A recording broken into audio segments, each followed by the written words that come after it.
Olá,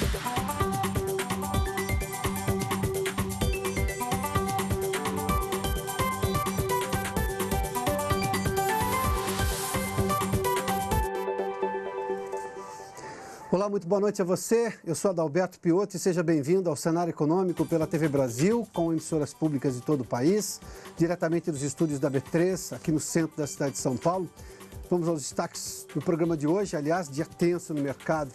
O dólar fechou acima de R$ 3,80 a R$ 3,81 para ser preciso, um movimento de dólar com muita especulação. Há um olhar para o cenário externo, ou seja, uma possibilidade de aumento de juros americanos, mas há também uma preocupação com o cenário político local aqui. O Ibovespa caiu forte, puxado pelas ações da Petrobras, que ontem tinham se recuperado, a gente vai falar sobre isso também. Há também um problema no mercado de petróleo internacional. O preço do barril tem uma previsão de queda no segundo semestre e também no ano que vem. Obviamente, a Petrobras comercializa petróleo, então as ações caíram por conta disso também. No radar, cenário político e preço do petróleo, exatamente essa questão, porque há uma possibilidade de ter muito petróleo de xisto, ou seja, aquele retirado de rocha a partir do ano que vem. A produção industrial cresceu em abril, essa é uma boa notícia. Muda a curva da indústria que estava em queda no primeiro trimestre, mas aí tem uma preocupação com os resultados agora de maio devido à crise dos caminhoneiros, à greve dos caminhoneiros. Obviamente essa subida de abril pode não se confirmar em maio, a gente fala disso daqui a pouco, os dados são do IBGE. E no estúdio, o Fernando Perfeito vai falar sobre justamente, sabe, lixo eletrônico? Pois é, tem toda uma preocupação com isso, a gente fala sobre isso, porque isso tem impacto econômico também, não é apenas ambiental, o que já seria uma tragédia, mas tem impacto econômico disso tudo e a gente fala aqui no Cenário Econômico, que já está no ar. A preocupação ambiental com o descarte de lixo eletrônico é igualmente uma preocupação econômica e números provam isso. Obviamente que a questão ambiental sempre tem um apelo maior, mas a economia pode ser justamente a solução para um problema. Um problema gerado aqui pode ser a solução em outra situação. Bom, teve uma feira aqui em São Paulo, o Green Tech Show, que aconteceu na semana passada. O Fernando Perfeito esteve à frente da feira, do festival, na verdade. Exatamente, né? Tudo bem? Fernando, bem-vindo aqui ao Cenário Econômico. Quando a gente fala de lixo eletrônico que é descartado, obviamente que a imagem de metal pesado vem à cabeça, que isso contamina o solo, que contamina o lençol freático, que vai voltar para o ser humano e que vai gerar doenças. Bom, qual é a exata situação disso hoje? Por que vocês escolheram esse tema para esse festival? O interessante é o seguinte, nós escolhemos esse tema porque no Brasil ainda a gente produz muito lixo. Hoje o Brasil é o 7º maior do mundo. Todo mundo tem uma gaveta em casa com lixo eletrônico e essas gavetas somadas... Bateria, celular velho... Bateria, celular, e algumas computador... coisas de computador, não é? Isso, né? E isso soma 1,5 milhão de toneladas. Isso é um recurso que você investiu, né, para produzir, para buscar minério, buscar recurso, energia, e hoje você joga fora. Então a gente tem, além do lado ambiental da contaminação, nós estamos desperdiçando a economia circular, desperdiçando recurso. Então a gente escolheu esse tema exatamente por causa disso. Ninguém duvida que a tecnologia vai progredir, vai estar embebedada em tudo que nós temos. Ninguém duvida que a tecnologia vai se tornar obsoleta, né? E ninguém sabe hoje aonde descartar.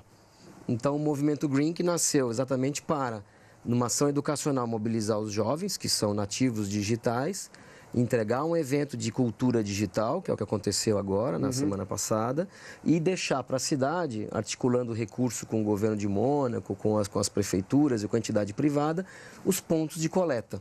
Ou seja, a gente faz a solução completa, quer dizer, ensina, né, faz a cultura digital e entrega os pontos de coleta para as pessoas descartarem. Você usou uma frase que eu gostaria que você explicasse um pouco melhor. Você falou de economia circular. Exatamente. No caso, nós estamos falando exatamente de reaproveitamento de materiais.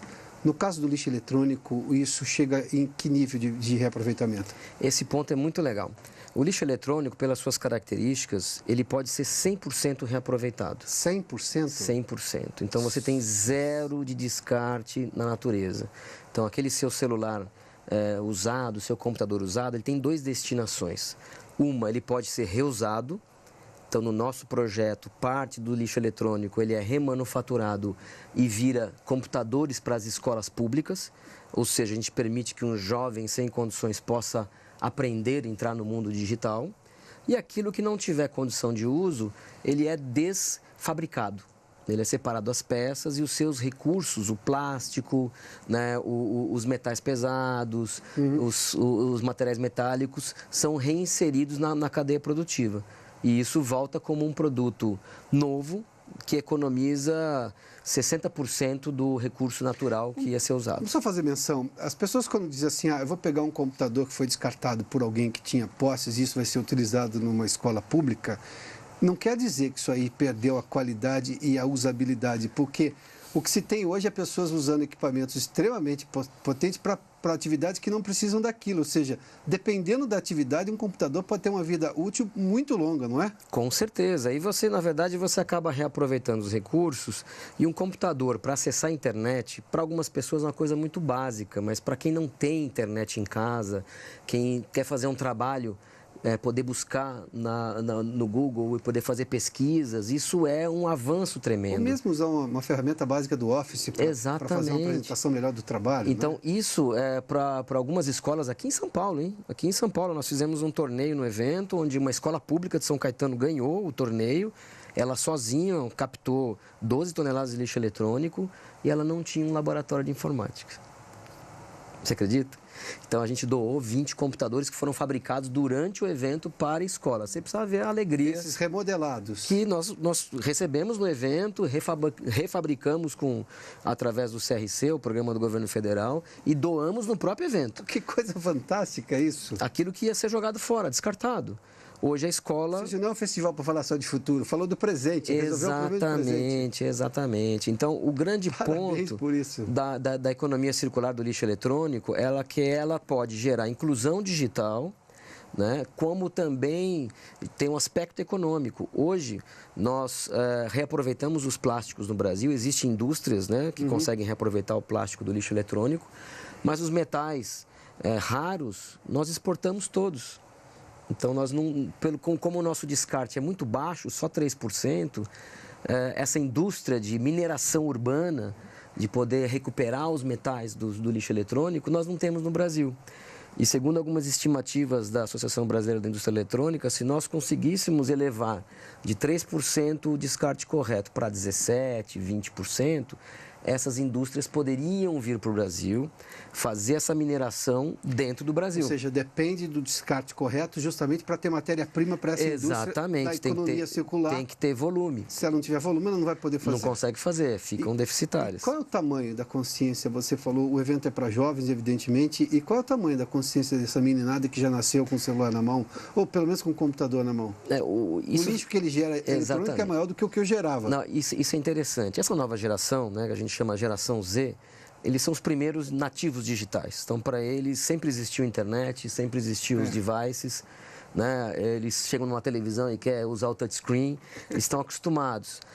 E eles têm uma consciência ambiental muito mais sofisticada do que nós. Então, quando você fala do lixo eletrônico, que nunca ninguém tinha falado, eles se conectam imediatamente. Então, a prova disso é o torneio que nós fizemos, envolvemos 85 escolas aqui na cidade de São Paulo, na região metropolitana, com uma coisa muito simples. Levamos uma cartilha na sala de aula e falamos, olha, gente, aquilo que você já usou, descarte no lugar correto, porque isso gera inclusão digital e gera preservação no meio ambiente. A nossa previsão inicial nas 80 escolas era coletar 10 toneladas. Nós fomos absurdamente atropelados. Nós coletamos 77 toneladas em 45 dias. Uau! Então, imagina, 7 vezes mais do que o previsto, porque os jovens embarcaram no projeto e os jovens mobilizam a família. Então, é ele que chega para o pai, pai, pega esse computador velho, esse celular velho, vamos descartar no ponto de coleta correto, e tudo isso reflete. Então, além do trabalho nas escolas, que nós coletamos 77 toneladas, nós implantamos na cidade de São Paulo o primeiro ponto de coleta público no Parque Ibirapuera, em parceria com o governo de Mônaco. Estamos implantando amanhã mais 3 parques e até o final do mês vamos completar 14 pontos de coletas públicos, né? Esse ponto de coleta, em menos de 20 dias, já coletou 400 quilos. Então, ou seja, eu tenho disposição das pessoas em levar esse lixo eletrônico para algum lugar, desde que esse lugar exista. Exatamente, nunca existiu. Então, a proposta do projeto é dar essa comunicação, dar acesso, né, e articular com o governo, com empresas privadas esse processo e junto com a indústria também. Bom, nós vamos continuar com esse assunto até para saber qual é a contrapartida dos órgãos para fazer esses pontos de coleta aumentarem, Exatamente. porque obviamente tem que ter participação do setor público. Fernando, obrigado pela sua gentileza. Parabéns. Muito obrigado. Evento, Obrigado. pelos números já presentes de recuperação. E esperamos que evoluam cada vez mais.